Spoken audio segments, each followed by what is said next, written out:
menurut ayat Quran dan hadis Nabi itu nanti ada bermacam-macam. Ada orang beriman itu yang dimasukkan surga.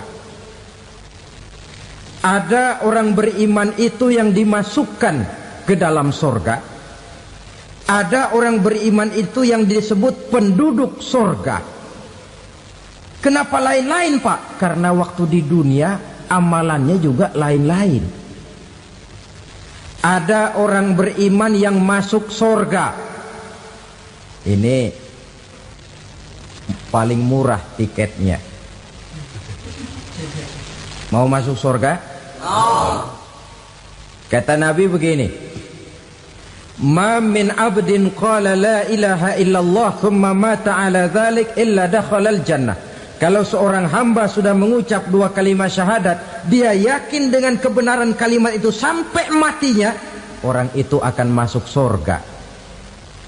Abi Dzar yang waktu itu diajak bicara heran, ya Rasul kok gampang betul? Iya.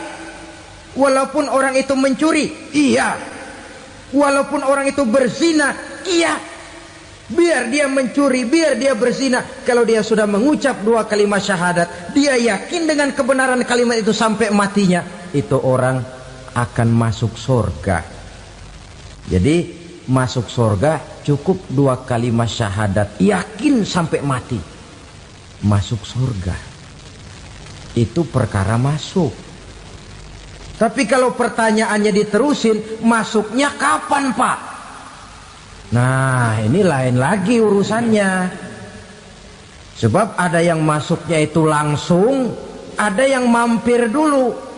Di sana tempat cuma dua, kalau tidak surga, neraka. Mau ke surga tapi mampir dulu, yang mampirnya jelas di neraka.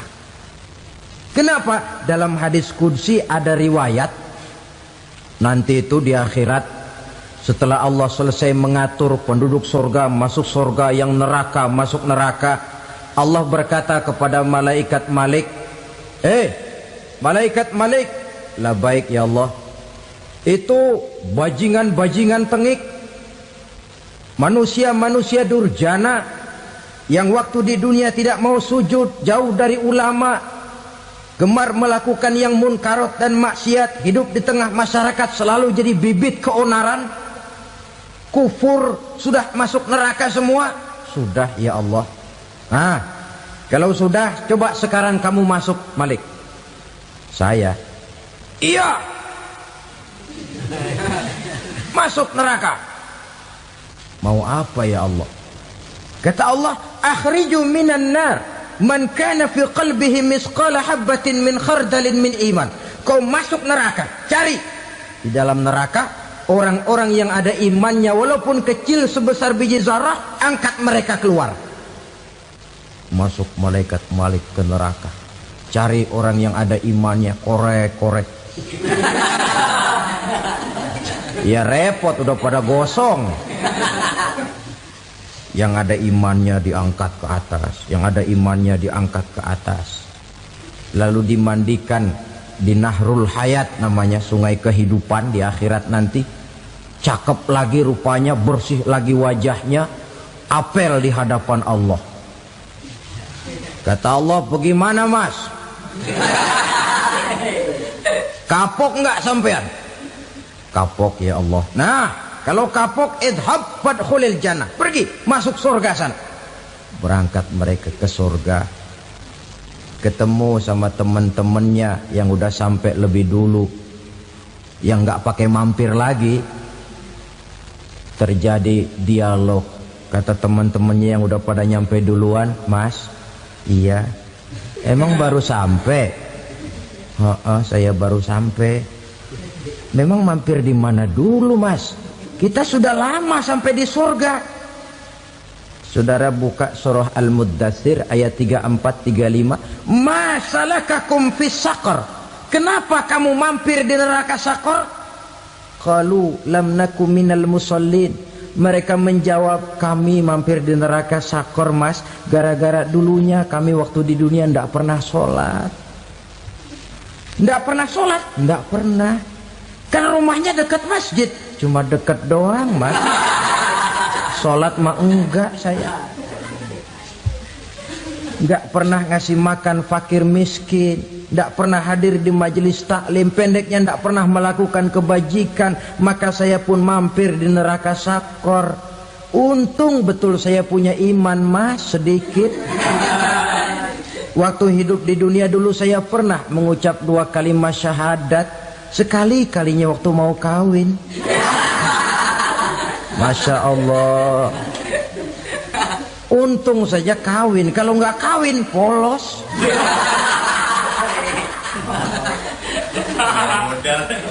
Itu juga pengulu sudah setengah mati ngajarin. Asyhadu alla, asyaduaan, asyaduaan.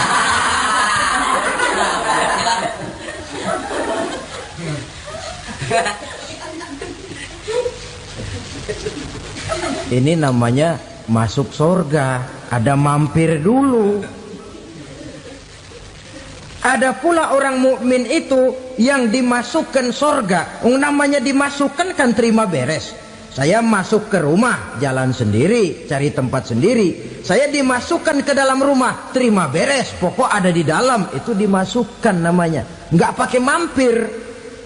Tapi tentu tiketnya lebih mahal ketimbang yang pertama tadi. Apa kata Allah? Innal ladzina amanu wa amilus salihat la ukaffiranna anhum sayyi'atihim wa la udkhilannahum jannah. Sesungguhnya orang-orang yang beriman kemudian beramal soleh, kami hapuskan segala dosa dan kesalahannya, kami masukkan mereka ke dalam surga. Lihat ayatnya, Allah yang memasukkan, kita yang dimasukkan. Tidak pakai transit, tidak usah mampir. Cuma tidak cukup syahadat, tidak cukup amanu, tapi diiringi dengan wa amilus salih. Iman, amal. Tidak cukup syahadat, lalu dibuktikan dia sholat, dia zakat, puasa, lalu dia melakukan berbagai macam kebajikan. Ini yang menyebabkan dia tidak pakai mampir di tempat yang bernama sakor. Lalu ada pula orang mukmin itu yang disebut penduduk sorga. Wah, ini sudah VIP ini. Ashabul jannah, penduduk sorga. Siapa mereka? Kata Allah, innal ladzina amanu summa istaqamu fala khaufun alaihim wala hum yahzanun ulaika ashabul jannah hum fiha khalidun.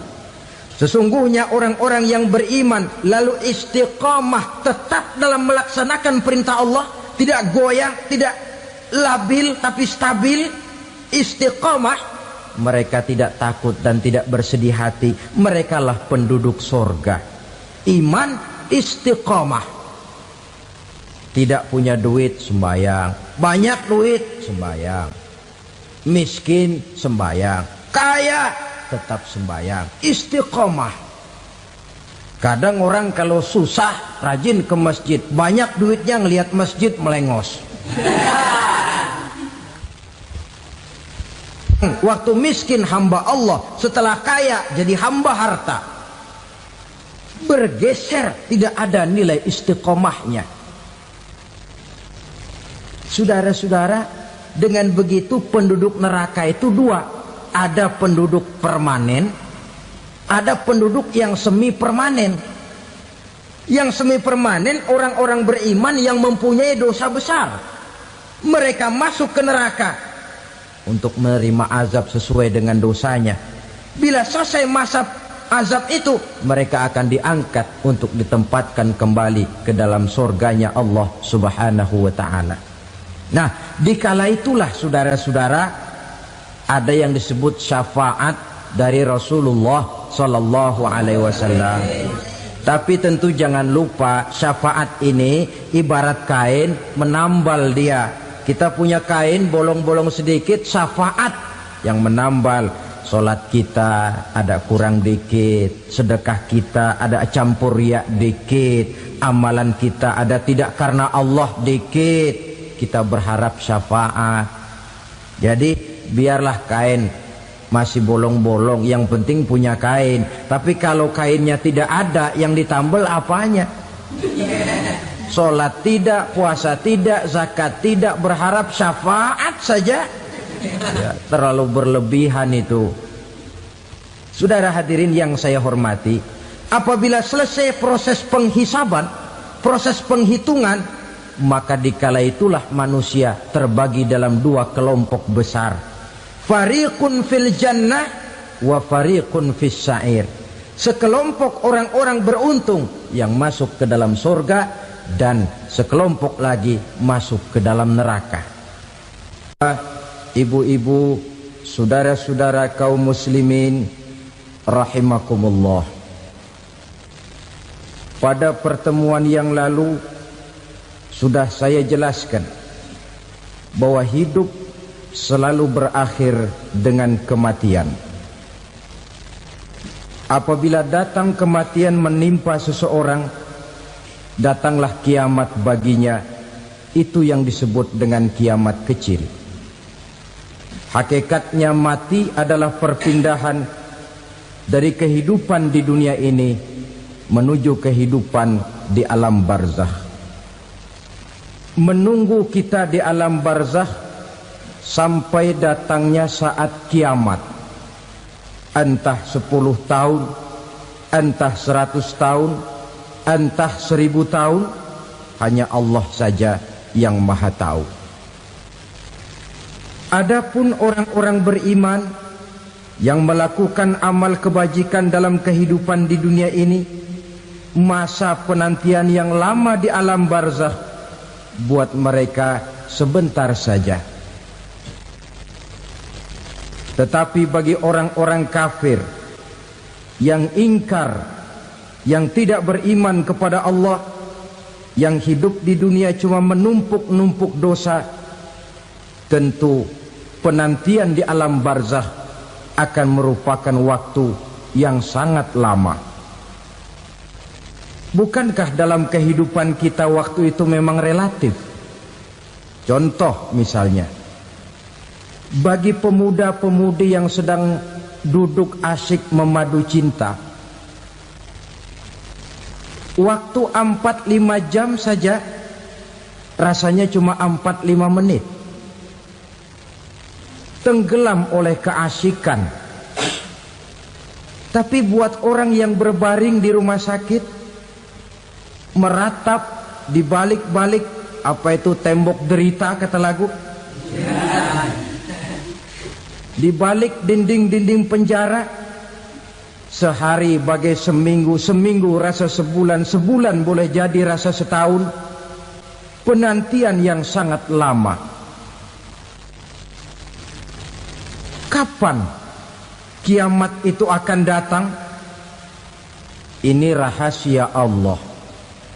Jangankan kita yang orang awam, baginda Nabi sendiri tidak diberitahu oleh Allah kapan kiamat itu akan terjadi. Tetapi sungguh pun demikian, banyak hadis-hadis yang menjelaskan ciri atau tanda-tanda datangnya kiamat. Nah, kalau sudah bicara soal tanda, tanda kiamat itu ada dua.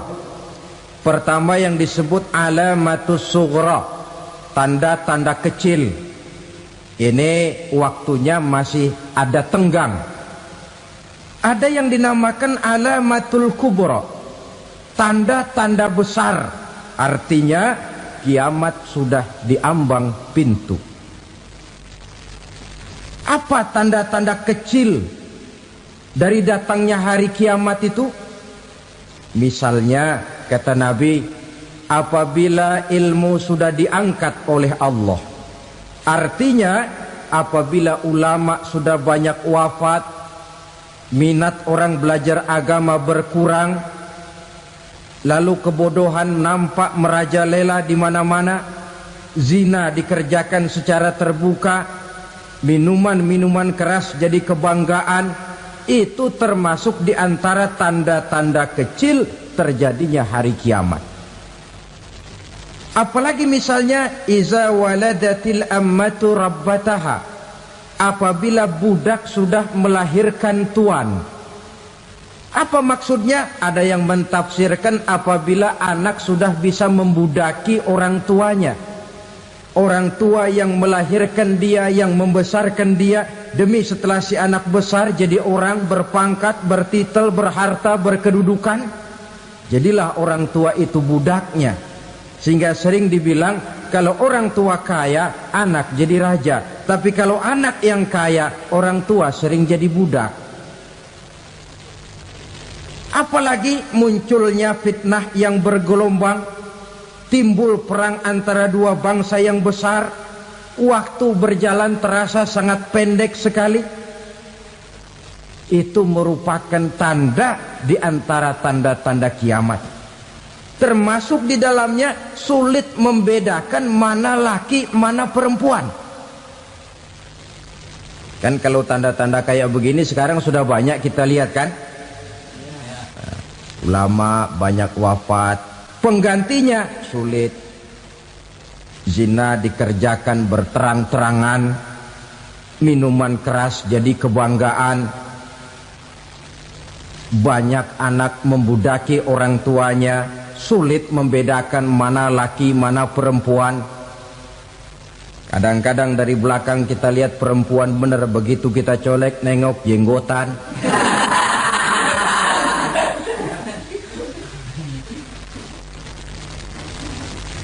Ini termasuk tanda-tanda kecil. Masih ada tenggang sampai akan terjadinya kiamat itu. Nah, yang dimaksud dengan tanda-tanda besar, ini tanda besar artinya kiamat sudah diambang pintu. Pertama, matahari terbit dari sebelah barat. Apabila matahari sudah terbit dari arah sebelah barat, tertutuplah sudah pintu taubat. Bersabda Nabi kita, la taqumus sa'atu hatta tatlu'a syamsu min maghribiha. Tidak akan datang hari kiamat sampai matahari terbit dari arah sebelah barat. Fa iza tala'at, manakala matahari telah terbit dari arah sebelah barat, wara'ahan nasu, manusia banyak menyaksikan itu, amanu ajma'un, mereka pun lalu beriman.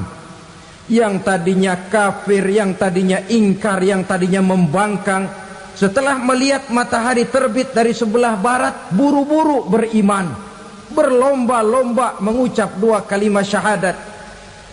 Tapi apa yang terjadi? Kata Nabi, wadzalika hina la yanfa'u nafsan imanuha lam takun amanat min qabl. Hari itu adalah hari yang iman sudah tidak berguna lagi bagi seseorang apabila sebelumnya memang dia tidak pernah beriman. Au kasabat fi imaniha khaira, atau beriman tetapi tidak pernah melakukan kebajikan di dalam keimanannya itu. Hari yang sudah kasib, hari yang sudah terlambat, beriman tidak akan ada gunanya lagi. Ini pelajaran buat kita. Sebelum sang surya terbit dari sebelah barat, sebelum nafas sampai di tenggorokan, artinya pintu taubat masih terbuka. Kalau dua hal itu sudah terwujud, nafas sudah sampai di kerongkongan atau matahari sudah terbit dari arah sebelah barat, tertutuplah sudah pintu taubat. Tak ada lagi gunanya pangkat, jabatan, harta, bahkan beriman pun dalam suasana macam itu. Too late, kata orang Kulon. Sudah terlambat. Matahari terbit dari arah sebelah barat. Itu tanda besar, artinya kiamat sudah diambang pintu. Lalu apalagi tanda besar? Munculnya Dajjal.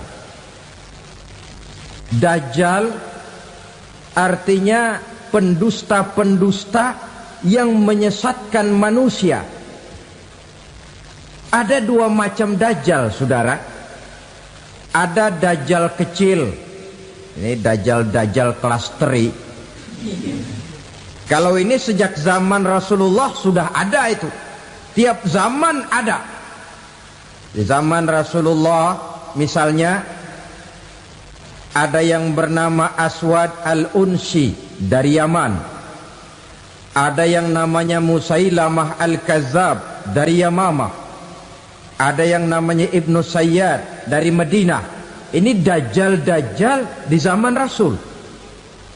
Musailamatul Kazzab memproklamirkan diri jadi nabi dia. Di zaman Rasul masih hidup. Ini dajjal zaman Nabi. Di zaman sahabat muncul dajjal-dajjal. Di zaman kita sekarang ini dajjal-dajjal pun gentayangan. Dajjal-dajjal kelas teri. Kerjanya mendustakan manusia, menyesatkan manusia, memalingkan manusia dari jalan yang benar dan diridhoi oleh Allah Subhanahu wa taala. Adapun yang merupakan tanda besar dari datangnya kiamat, dajjal-dajjal kelas kakap. Pembohong-pembohong besar yang menyesatkan masyarakat manusia berpaling dari jalan Allah mengikuti jalan mereka. Apa sih ciri dajjal itu? Kata Nabi dalam hadis Bukhari Muslim, inna dajjala, sesungguhnya yang namanya dajjal itu yakhruju, satu saat akan muncul mendekati hari kiamat. Wa inna ma'ahu ma'an, si dajjal ini membawa air.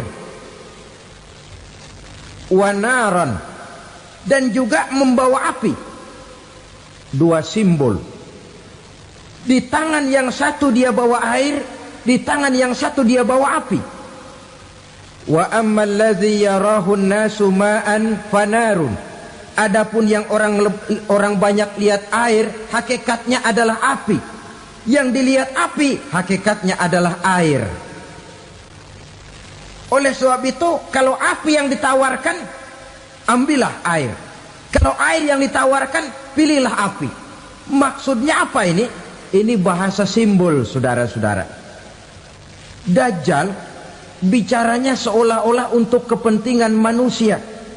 Menawarkan surga. Surga yang dia tawarkan hakikatnya neraka. Hai manusia, kalau kau mau bahagia, jangan dekat-dekat dengan agama. Solat itu tidak efektif dan efisien, tidak produktif dari segi ekonomi itu. Menghadiri majelis taklim cuma buang-buang waktu. Tahajud, tasbih, tahlil, baca Quran, apa itu? Pekerjaan mubazir saja. Hidup ini cuma sekali, masa yang cuma sekali, manfaatkan dengan sebaik-baiknya. Mumpung, dibawanya sifat mumpung tetapi dalam pengertian yang sangat negatif. Bicaranya seolah-olah untuk kepentingan manusia, tetapi sebenarnya menjerumuskan manusia. Menawarkan air tapi sebenarnya api. Menawarkan api tapi hakikatnya air. Buat apa kamu sholat? Buat apa kamu bayar zakat? Buat apa kamu puasa? Surga yang dicanangkan dajjal hakikatnya neraka. Neraka yang digambarkan dajjal pada dasarnya adalah surga. Jadi memutarbalikkan fakta itu kerjaan dajjal. Yang hak jadi batil, yang batil dibilang hak, yang benar jadi salah, yang salah malah jadi benar. Tuntunan disuruh jadi tontonan, tontonan malah menjadi tuntunan. Itu pekerjaan dajjal profesinya. Zamannya Nabi Adam, dajjalnya kan iblis. Betul? Betul. Apa sih gang kerayuan iblis itu? Allah setelah menciptakan Nabi Adam kan bilang, Adam, kau dan istrimu Hawa tinggal di surga ini. Seluruh fasilitas yang ada di surga persilahkan kau nikmati. Satu yang tidak boleh, jangan coba-coba dekati pohon khuldi. Dekat saja jangan, apalagi sampai memetiknya. Datang dajjal yang namanya iblis ini. Adam, kamu tahu nggak kenapa tidak boleh makan buah khuldi? Ya nggak tahu, pokoknya saya dilarang. Bodoh kamu Dam. Khuldun artinya kekal. Kalau kamu makan itu buah, kau akan kekal di surga buat selamanya. Allah tidak kepengen, maka dilarang kamu makan buah khuldi. Kalau kau ingin kekal di surga Adam, makan saja. Saya bicara begini ini untuk kepentingan kamu Adam. Ini kan ciri-ciri Dajjal. Bicaranya sih seolah-olah untuk kepentingan Nabi Adam, hakikat sebenarnya menjerumuskan Nabi Adam supaya ingkar dan melanggar larangan dari Allah Subhanahu wa ta'ala. Jadi setelah muncul Dajjal, timbul kekacauan-kekacauan di masyarakat. Banyak yang terpengaruh, terpedaya dan terpesona. Termasuk mereka yang memproklamirkan diri jadi nabi, mereka yang memproklamirkan diri jadi rasul di zaman sesudah Rasulullah wafat. Itu adalah Dajjal. Maka saya ingatkan, kalau di zaman kita sekarang ini ada orang ngaku jadi nabi, ada orang ngaku jadi rasul, biar bahasa Arabnya kental, Quran hafal, hadis ribuan hadis hafal, biar pakai serban sampai menyengser ke tanah, bahasa Arabnya fasih, tapi dia mengaku jadi nabi, jadi rasul, kita umat Islam wajib tidak percaya. Wajib untuk tidak percaya. Itulah Dajjal zaman kita sekarang ini. Tidak mustahil mereka datang mempengaruhi orang awam supaya berpaling dari Rasulullah, mengikuti mereka. Nah, di akhir zaman nanti, mendekati hari kiamat, Dajjal ini muncul. Dajjal kelas kakap, menyesatkan masyarakat manusia untuk berpaling dari Islam, mengikuti seruan mereka. Apalagi di antara datangnya kiamat itu, tanda yang besar itu, turunnya Nabiullah Isa Al-Masih, putra Maryam.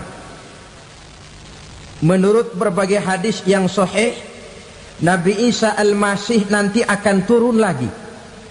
Tidak membawa risalah yang baru, tapi meluruskan risalah Islam ini yang telah banyak ditinggalkan oleh masyarakat. Bahkan ada hadis menjelaskan beliau akan membunuh Nabi, mematahkan kayu-kayu salib, lalu melaksanakan haji dan umrah mengikuti syariat Nabi Muhammad, bukan membawa agama baru. Menjadi semacam mujaddid, reformer, menyelamatkan manusia dari bisikan Dajjal. Bahkan ada riwayat yang menjelaskan bahwa Nabi Isa berhasil mengalahkan Dajjal, mengembalikan masyarakat manusia kembali kepada ajaran Islam yang datang dari Allah, dibawa oleh Rasulullah sallallahu alaihi wasallam. Dengan kata lain, turunnya Nabi Isa bukan sebagai nabi dan rasul baru, tetapi mengikuti syariat Nabi kita Muhammad sallallahu alaihi wasallam. Saudara hadirin, ibu-ibu hadirat yang saya hormati, kemudian apalagi di antara tanda-tanda besar akan datangnya kiamat itu? Keluarnya asap atau awan. Kata Nabi, inna min asrati sa'ah dukhanan yamla'u ma bainal masyriqi wal maghrib. Di antara tanda-tanda kiamat, munculnya awan antara langit dan bumi. Ini pun diperkuat dalam surah Ad-Dukhan ayat 10. Fartaqib yauma ta'tis sama bidukhanin mubin fayughshan nas hadza azabun alim. Bagi orang-orang yang beriman, mereka biasa-biasa saja. Tapi bagi orang kufur, datangnya asap dan awan ini merupakan azab yang kelewat pedih. Barangkali sedikit mendekati gambaran tentang azab yang pedih ini, saya ingatkan alam pikiran kita kepada peristiwa yang belum lama terjadi. Pernah dengar berita bocornya reaktor nuklir di Chernobyl, Uni Soviet? Pernah dengar? Nah, bocornya reaktor nuklir di Chernobyl yang mengakibatkan ratusan bahkan sangat mungkin ribuan nyawa. Cuma satu reaktor. Bagaimana kalau seluruh cadangan nuklir yang dimiliki oleh para negara adikuasa ini diledakkan?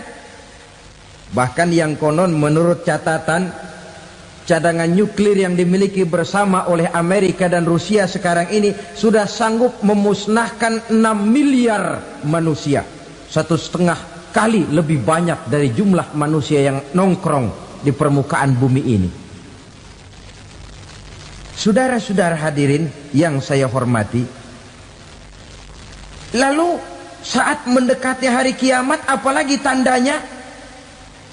Setelah Nabi Isa wafat, pada saat turunnya yang kedua kali, lalu Allah meniupkan angin sejuk. Semua orang-orang beriman, orang-orang baik wafat, sehingga penghuni bumi ini cuma tinggal lagi terdiri dari orang-orang kafir. Tidak ada lagi di bumi ini yang bisa mengucapkan Allah. Sehingga dalam hadis qudsi itu ada keterangan, innallaha azza wa jalla yaqulu li Israfil. Allah pernah pesan kepada malaikat Israfil, kata Allah, Israfil, idza sami'ta qailan yaqul Allah Allah fa akhirin nafakh 40 sanatan ikraman liqailiha. Hai Israfil, apabila kau dengar di permukaan bumi masih banyak orang yang mengucapkan Allah Allah, maka tunda sangkakala kiamat itu 40 tahun. Untuk apa? Ikraman liqailiha, menghormati orang yang mengucapkan Allah Allah itu. Wah, jadi karena sekarang masih banyak yang mengucapkan Allah, besar hatilah kita, masih jauh kiamat itu. Tapi jangan lupa, kiamat pribadi, kiamat kecil itu yang gak kita sangka-sangka. Ajal datang mencabut nyawa, itu kiamat pribadi, dan itu yang pasti kita hadapi, dan itu yang membuat kita tidak boleh bersikap main-main di dalam kehidupan sekarang ini. Saudara hadirin yang saya hormati, tidak ada lagi orang-orang muslim. Seluruh penduduk dunia ini kafir. Lalu terciptalah struktur sosial yang berlandaskan prinsip hidup semau gue. Bakal terjadilah prinsip di mana yang kaya menyantap yang miskin, yang kuat menindas yang lemah. Hidup sudah bagaikan di rimba belantara, berlaku hukum rimba, siapa yang kuat dia yang menang, siapa yang lemah menjadi mangsa. Timbul kekacauan, maksiat merajalela, munkarat menjadi-jadi, sehingga isi bumi ini penuh dengan segala macam perbuatan dosa. Tidak ada perlunya lagi alam diperpanjang temponya. Datang saat yang sudah dijanjikan oleh Allah Azza wa Jalla, maka terjadilah yang disebut kiamat kubra, kiamat besar, kiamat ancur-ancuran.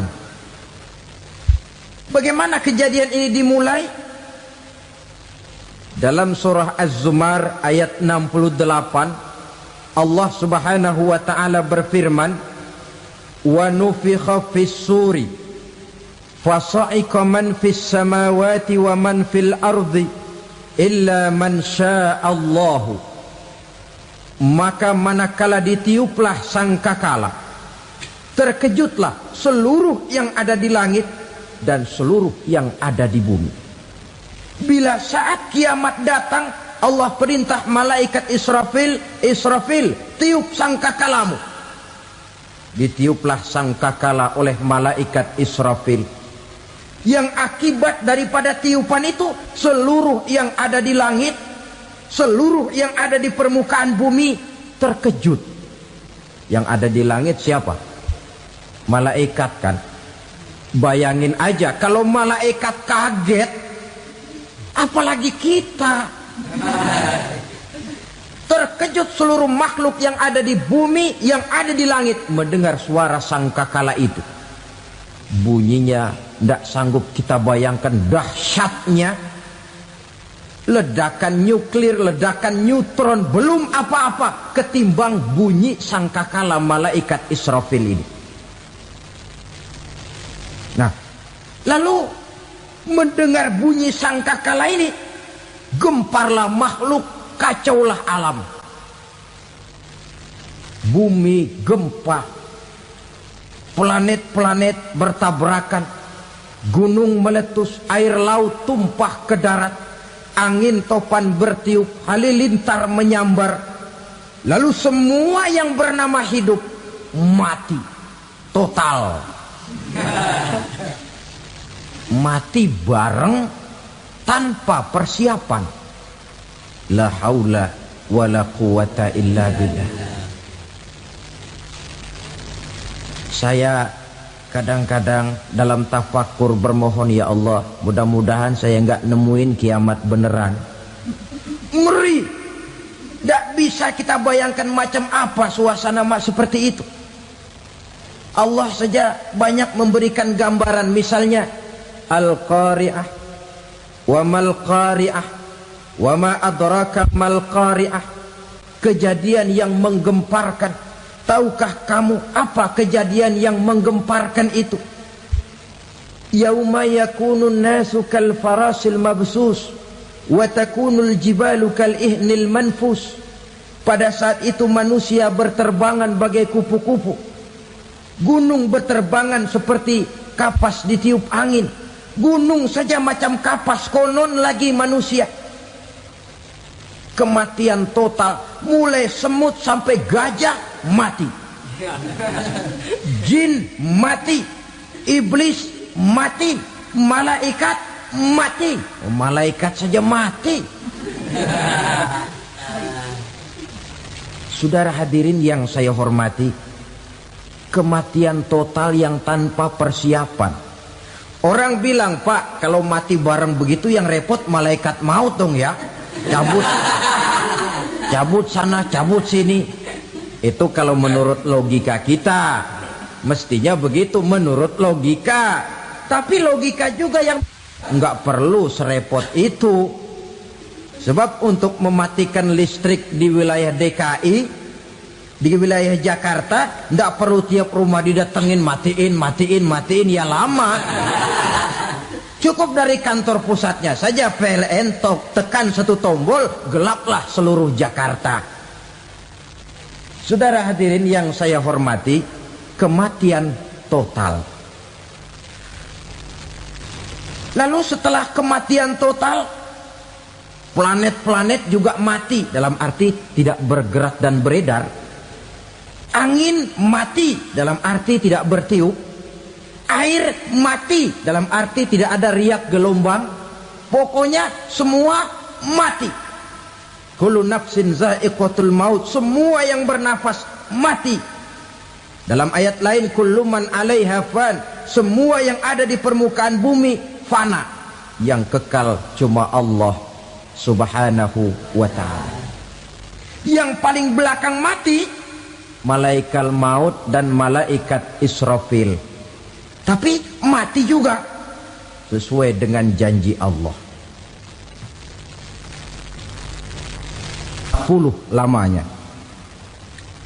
Tidak dijelaskan oleh Abi Hurairah 40 jam, apa 40 hari, apa 40 tahun.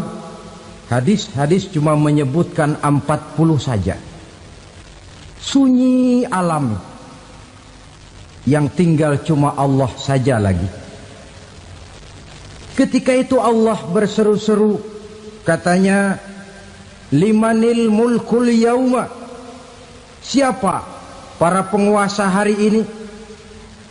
Mana itu raja-raja dan penguasa yang dulu mengaku jadi Tuhan? Fir'aun. Mana Fir'aun sekarang? Yang dulu jadi raja, merasa berhasil, sombong, lalu tidak mau turun-turun dari kekuasaannya, sampai kepada puncak kekurang ajarannya mengangkat diri jadi Tuhan. Mana itu Fir'aun? Namrus. Mana sekarang Namrus? La ilaha illa ana. Ternyata tidak ada Tuhan lain selain daripada aku, kata Allah.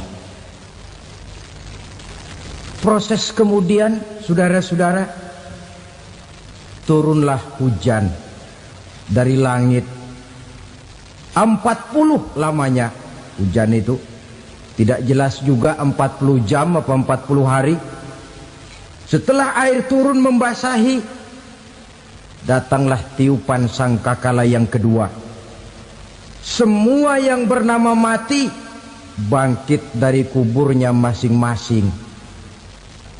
Ini yang disebut Yaumul Ba'thi, hari kebangkitan. Allahu Akbar.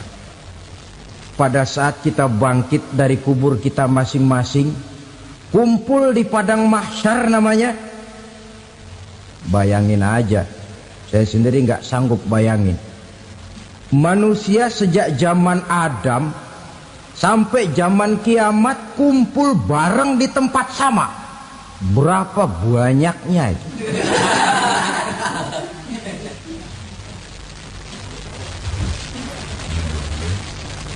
Dan yang luar biasa menurut satu riwayat, pada saat bangkit itu, Masya Allah, roman muka kita berubah,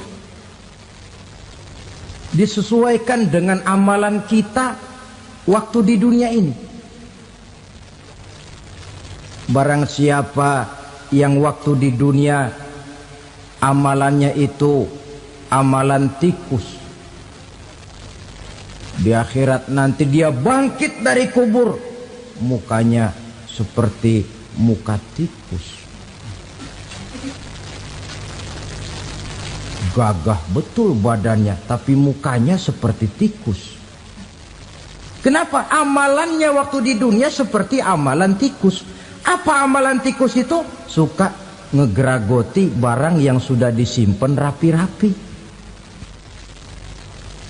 Orang sudah simpan uang rapi-rapi, simpan perhiasan rapi-rapi, digeragoti oleh tikus.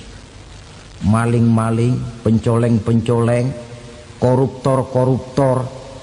Itu nanti di akhirat nanti kita lihat mukanya seperti muka tikus. Oh ini waktu di dunia suka nyolong, mukanya seperti muka tikus.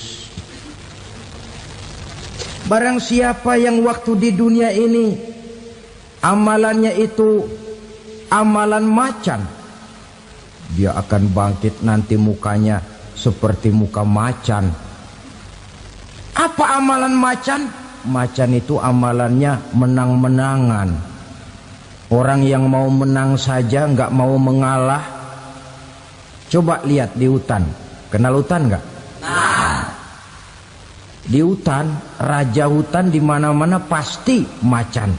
Betul kan? Betul. Padahal hutan belum pernah bikin pemilihan umum.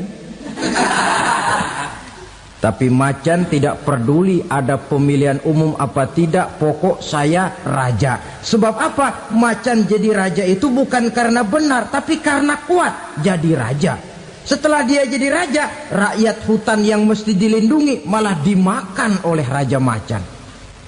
Kambing rakyat hutan dimakan oleh macan. Ayam rakyat hutan dimakan oleh macan. Itu nanti kita lihat di akhirat itu mukanya seperti muka macan, gagah betul.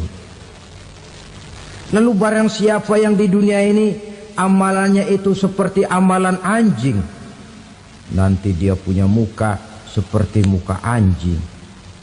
Apa amalan anjing? Pertama, anjing itu kalau disuruh jaga rumah, dia tidak bisa membedakan mana maling, mana tamu. Biar yang datang maling, kalau bawa tulang, anjing kalem. Yang kedua, anjing itu akan setia kepada siapa saja yang memberinya roti. Siapa yang memberinya roti, itulah majikannya. Apa kata majikannya, pasti dia laksanakan. Soal benar atau salah, dia tidak peduli. Setelah anjing dapat roti, dia tidak punya pilihan lain kecuali bilang, abdi mah kumaha juragan wae ayeuna mah.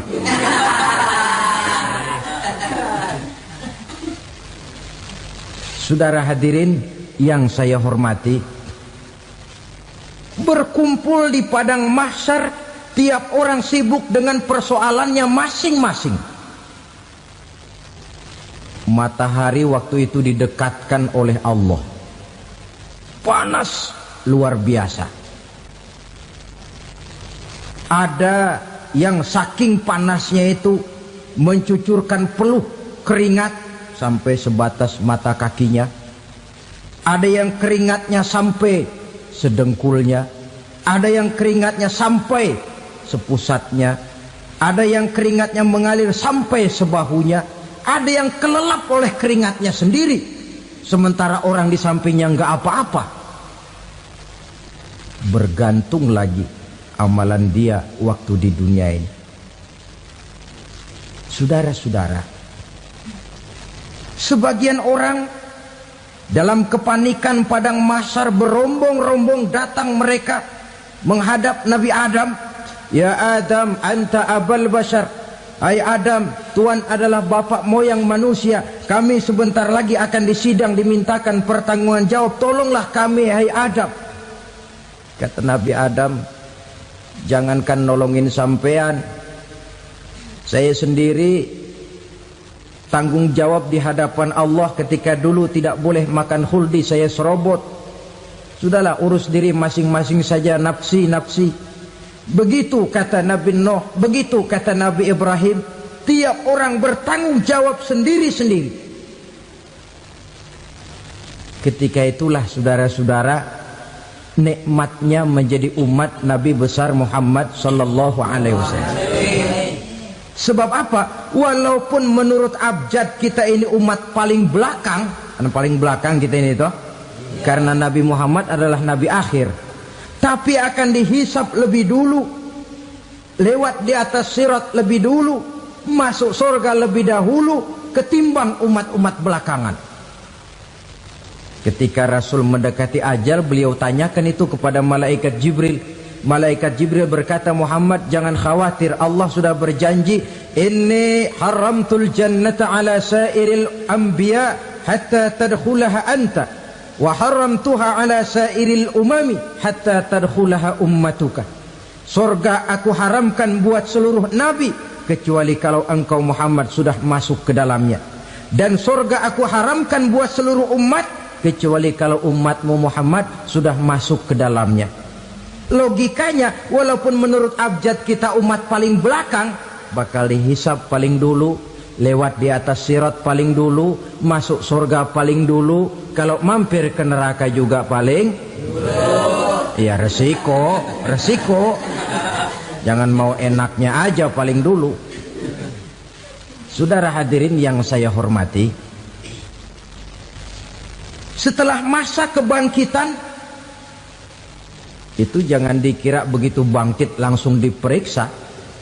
Masih menunggu menanti ribuan tahun perhitungan padang mahsyar untuk sampai kepada proses yang disebut yaumul hisab, hari perhitungan. Seorang demi seorang bakal dipanggil.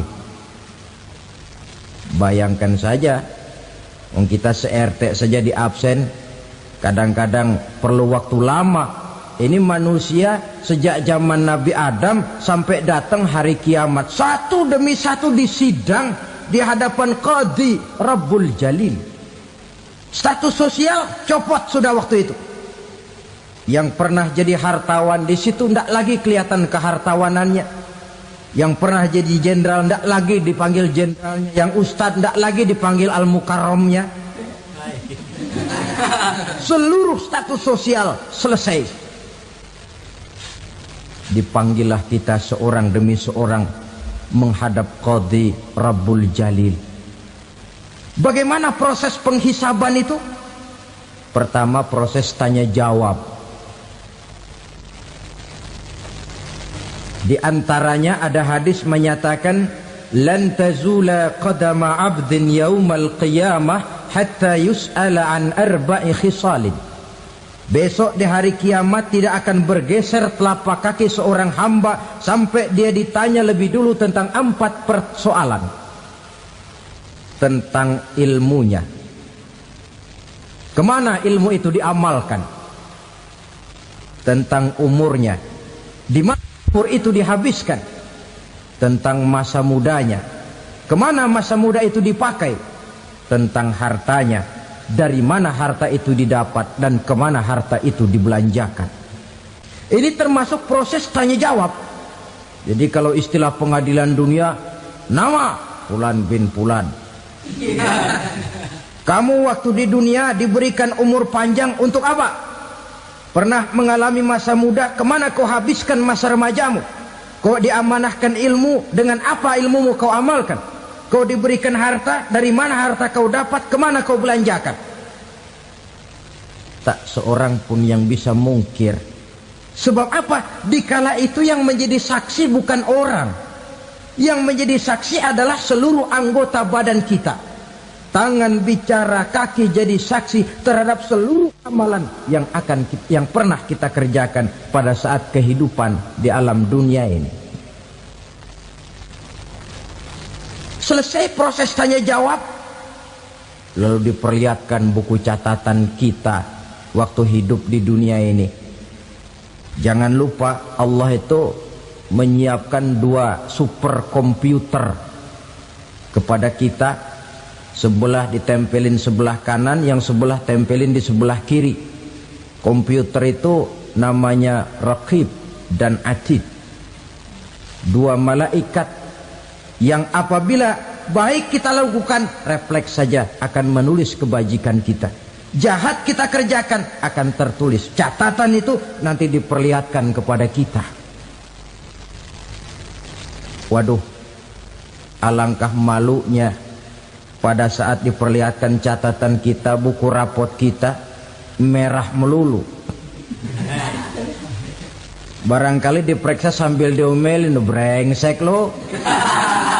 Buku merah melulu begini, bagaimana waktu hidup di dunia? Tidak cukup diperlihatkan buku catatan kehidupan, rekaman kehidupan. Rekaman kehidupan kita secara utuh sejak terlahir sampai ajal datang merenggut nyawa. Barangkali mirip dengan video sekarang ini, di mana terekam dengan baik seluruh kegiatan kita, sejak yang sekecil-kecilnya sampai kepada yang sebesar-besarnya. Untuk kemudian kita pun menerima balasan. In khairan fa khairun wa in syarran fa syarrun. Kalau baik ya baik balasannya, kalau jahat ya jahat juga balasannya. Catatan-catatan kita diberikan. Kalau banyak kebajikannya diberikan di tangan kanan dengan cara yang halus. Kalau banyak kejahatannya diberikan dari sebelah kiri atau dilempar dari belakang. Itulah sebabnya sejak di dunia ini kita sudah mohon kepada Allah. Ketika berwudu membasuh tangan kanan, apa kita bilang? Allahumma a'tini kitabi biyamini wa hasibni hisaban yasira. Ya Allah, berikan saya kitab di tangan kanan, dan kalau saya memang perlu dihisap, hisaplah saya yang seringan-ringannya. Tangan kiri berlindung kita kepada Allah, jangan sampai diberikan kitab di tangan kiri atau dari arah sebelah belakang. Wa a'udzubika an tu'tiya kitabi bishimali aw min wara'i zuhri, dari arah sebelah belakang. Na'udzubillah min dzalik. Setelah selesai lewat proses penghisaban, lewat mizan, timbangan, maka yang sudah selesai dihisab itu bergeraklah menuju sirat, jembatan yang terbentang menuju surga melalui neraka. Saudara-saudara, panjangnya perjalanan sirat itu memakan waktu ratusan tahun. Tetapi orang yang lewat di atas sirat pun macam-macam, bergantung amalannya ketika di dunia ini. Ada yang lewat di atas sirat itu kal barkil khatib, seperti kilat yang menyambar, lep, sudah sampai dia di surga. Cepat bukan main. Ada yang lewat di atas sirat itu seperti orang lari-lari. Ada yang lewat di atas sirat itu seperti orang jalan biasa. Ada yang sambil merangkak, ada yang sambil ngesor, ada yang sambil gelayutan, ada yang selamat sampai ke ujung ke surga, ada yang tergelincir jatuh masuk ke dalam neraka, bergantung amalannya dalam kehidupan di dunia sekarang ini. Tiap kita akan melewati yang namanya sirat ini. Saudara-saudara kaum muslimin yang saya hormati, dengan demikian mereka yang selamat melalui sirat sampai ke terminal akhir surga, mereka yang ketika dihisab ternyata banyak kejahatannya daripada kebaikannya, mereka singgah di dalam neraka. Nah, adapun orang-orang yang beriman menurut ayat Quran dan hadis Nabi itu nanti ada bermacam-macam. Ada orang beriman itu yang dimasukkan surga. Ada orang beriman itu yang dimasukkan ke dalam surga. Ada orang beriman itu yang disebut penduduk surga. Kenapa lain-lain, Pak? Karena waktu di dunia amalannya juga lain-lain. Ada orang beriman yang masuk surga. Ini paling murah tiketnya. Mau masuk surga? Kata Nabi begini, ma min abdin qala la ilaha illallah thumma mata ala dhalik illa dakhalal jannah. Kalau seorang hamba sudah mengucap dua kalimat syahadat, dia yakin dengan kebenaran kalimat itu sampai matinya, orang itu akan masuk surga. Abi Dzar yang waktu itu diajak bicara heran, ya Rasul kok gampang betul? Iya, walaupun orang itu mencuri, iya, walaupun orang itu berzina, iya. Biar dia mencuri, biar dia berzina, kalau dia sudah mengucap dua kalimat syahadat, dia yakin dengan kebenaran kalimat itu sampai matinya, itu orang akan masuk surga. Jadi masuk surga cukup dua kalimat syahadat, yakin sampai mati, masuk surga. Itu perkara masuk. Tapi kalau pertanyaannya diterusin, masuknya kapan, Pak? Nah, ini lain lagi urusannya. Sebab ada yang masuknya itu langsung, ada yang mampir dulu. Di sana tempat cuma dua, kalau tidak surga, neraka. Mau ke surga tapi mampir dulu, yang mampirnya jelas di neraka. Kenapa? Dalam hadis qudsi ada riwayat, nanti itu di akhirat, setelah Allah selesai mengatur penduduk surga masuk surga, yang neraka masuk neraka, Allah berkata kepada malaikat Malik, malaikat Malik, labaik ya Allah, itu bajingan-bajingan tengik, manusia-manusia durjana yang waktu di dunia tidak mau sujud, jauh dari ulama, gemar melakukan yang munkarat dan maksiat, hidup di tengah masyarakat selalu jadi bibit keonaran, kufur, sudah masuk neraka semua. Sudah ya Allah. Nah, kalau sudah, coba sekarang kamu masuk, Malik. Saya, iya, masuk neraka. Mau apa ya Allah? Kata Allah, akhriju minan nar man kana fi qalbihi misqala habatin min khardalin min iman. Kau masuk neraka, cari di dalam neraka orang-orang yang ada imannya walaupun kecil sebesar biji zarah, angkat mereka keluar. Masuk malaikat Malik ke neraka, cari orang yang ada imannya, korek-korek. Ya repot, udah pada gosong. Yang ada imannya diangkat ke atas, yang ada imannya diangkat ke atas, lalu dimandikan di Nahrul Hayat, namanya sungai kehidupan di akhirat nanti. Cakep lagi rupanya, bersih lagi wajahnya, apel di hadapan Allah. Kata Allah, bagaimana mas? Kapok nggak sampean? Kapok ya Allah. Nah, kalau kapok, idhab fadkhulil jannah, pergi masuk surga sana. Berangkat mereka ke surga. ketemu sama teman-temannya yang udah sampai lebih dulu, yang nggak pakai mampir lagi. Terjadi dialog. Kata teman-temannya yang udah pada nyampe duluan, "Mas, iya, emang baru sampai?" "Oh, saya baru sampai." "Memang mampir di mana dulu, Mas? Kita sudah lama sampai di surga." Saudara buka surah Al-Muddatsir ayat 34-35. "Ma salakakum fis saqar?" Kenapa kamu mampir di neraka Saqar? Qalu lam naku minal musallin. Mereka menjawab, kami mampir di neraka Saqar, Mas, gara-gara dulunya kami waktu di dunia tidak pernah sholat. Tidak pernah sholat? Tidak pernah. Kan rumahnya dekat masjid. Cuma dekat doang, Mas. Sholat mah enggak saya. Enggak pernah ngasih makan fakir miskin, enggak pernah hadir di majelis taklim, pendeknya enggak pernah melakukan kebajikan. Maka saya pun mampir di neraka Saqar. Untung betul saya punya iman, Mas, sedikit.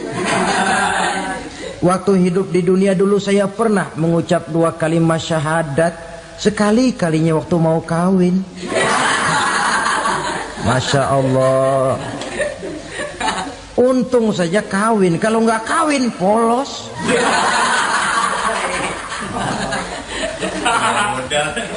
Itu juga pengulu sudah setengah mati ngajarin. Asyhadu alla, asyaduaan, asyaduaan.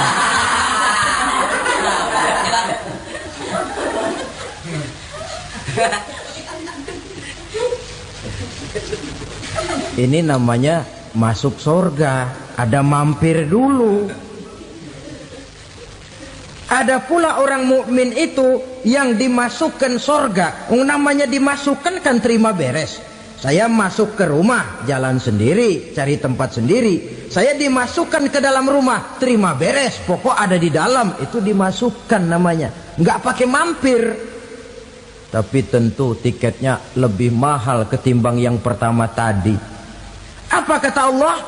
Innal ladzina amanu wa 'amilus shalihat la ukaffiranna 'anhum sayyi'atihim wa la udkhilannahum jannah. Sesungguhnya orang-orang yang beriman kemudian beramal soleh, kami hapuskan segala dosa dan kesalahannya, kami masukkan mereka ke dalam surga. Lihat ayatnya. Allah yang memasukkan, kita yang dimasukkan. Tidak pakai transit, tidak usah mampir. Cuma tidak cukup syahadat, tidak cukup amanu, tapi diiringi dengan wa'amilus salih. Iman, amal. Tidak cukup syahadat, lalu dibuktikan dia sholat, dia zakat, puasa, lalu dia melakukan berbagai macam kebajikan. Ini yang menyebabkan dia tidak pakai mampir di tempat yang bernama Saqar. Lalu ada pula orang mukmin itu yang disebut penduduk surga. Wah, ini sudah VIP ini. Ashabul jannah, penduduk surga. Siapa mereka? Kata Allah, innal ladzina amanu summa istaqamu fala khaufun 'alaihim wala hum yahzanun ulaika ashabul jannah hum fiha khalidun. Sesungguhnya orang-orang yang beriman lalu istiqamah, tetap dalam melaksanakan perintah Allah, tidak goyah, tidak labil tapi stabil, istiqamah, mereka tidak takut dan tidak bersedih hati. Merekalah penduduk surga. Iman, istiqamah. Tidak punya duit, sembayang. Banyak duit, sembayang. Miskin, sembayang. Kaya, tetap sembahyang, istiqomah. Kadang orang kalau susah rajin ke masjid, banyak duitnya ngelihat masjid melengos. Waktu miskin hamba Allah, setelah kaya jadi hamba harta. Bergeser, tidak ada nilai istiqomahnya. Saudara-saudara, dengan begitu penduduk neraka itu dua. Ada penduduk permanen, ada penduduk yang semi permanen. Yang semi permanen orang-orang beriman yang mempunyai dosa besar. Mereka masuk ke neraka untuk menerima azab sesuai dengan dosanya. Bila selesai masa azab itu, mereka akan diangkat untuk ditempatkan kembali ke dalam surganya Allah Subhanahu wa ta'ala. Nah, dikala itulah saudara-saudara, ada yang disebut syafaat dari Rasulullah Sallallahu Alaihi Wasallam. Tapi tentu jangan lupa, syafaat ini ibarat kain menambal dia. Kita punya kain bolong-bolong sedikit, syafaat yang menambal. Solat kita ada kurang dikit, sedekah kita ada campur riak dikit, amalan kita ada tidak karena Allah dikit, kita berharap syafaat. Jadi biarlah kain masih bolong-bolong, yang penting punya kain. Tapi kalau kainnya tidak ada, yang ditambal apanya? Solat tidak, puasa tidak, zakat tidak, berharap syafaat saja. Ya, terlalu berlebihan itu. Saudara hadirin yang saya hormati, apabila selesai proses penghisaban, proses penghitungan, maka dikala itulah manusia terbagi dalam dua kelompok besar. Fariqun fil jannah wa fariqun fis sa'ir. Sekelompok orang-orang beruntung yang masuk ke dalam surga, dan sekelompok lagi masuk ke dalam neraka.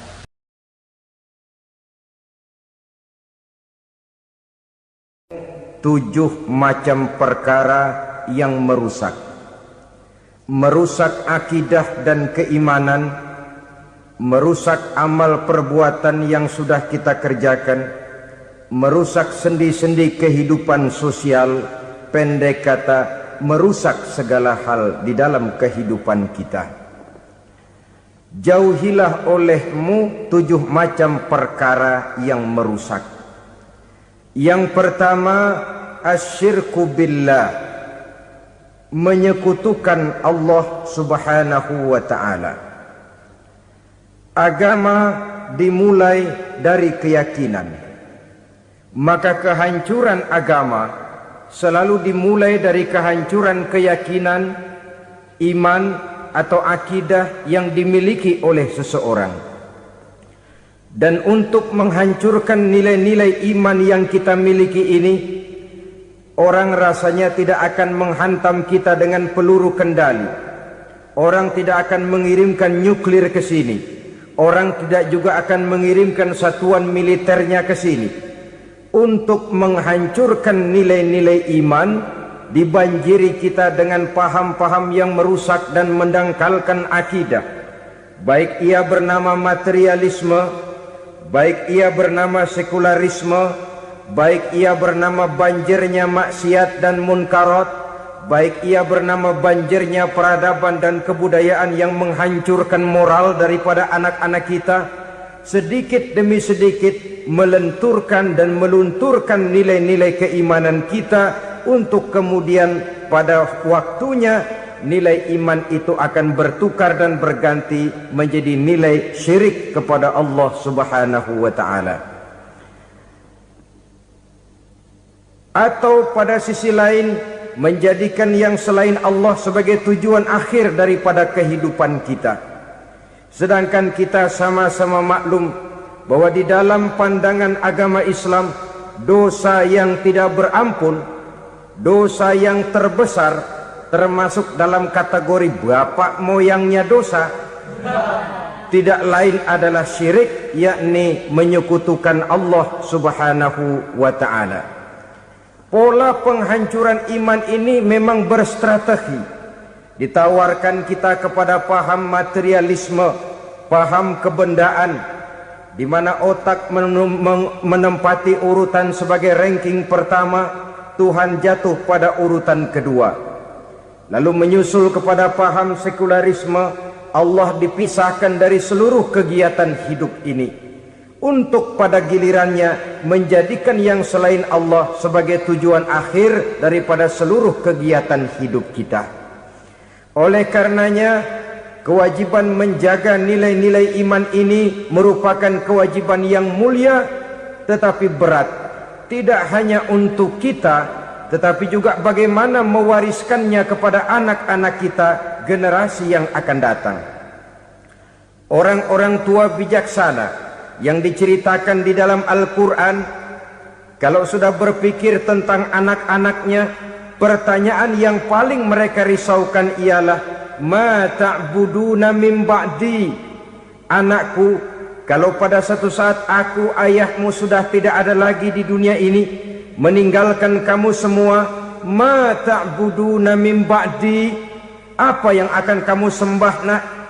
Jikalau sekarang ayahmu masih mau ke masjid, masih mau melakukan rukuk dan sujud, masih beribadah menyembah Allah Subhanahu wa ta'ala, kalau orang tuamu sudah tidak ada, ma ta'buduna min ba'di, masihkah engkau mau datang ke masjid?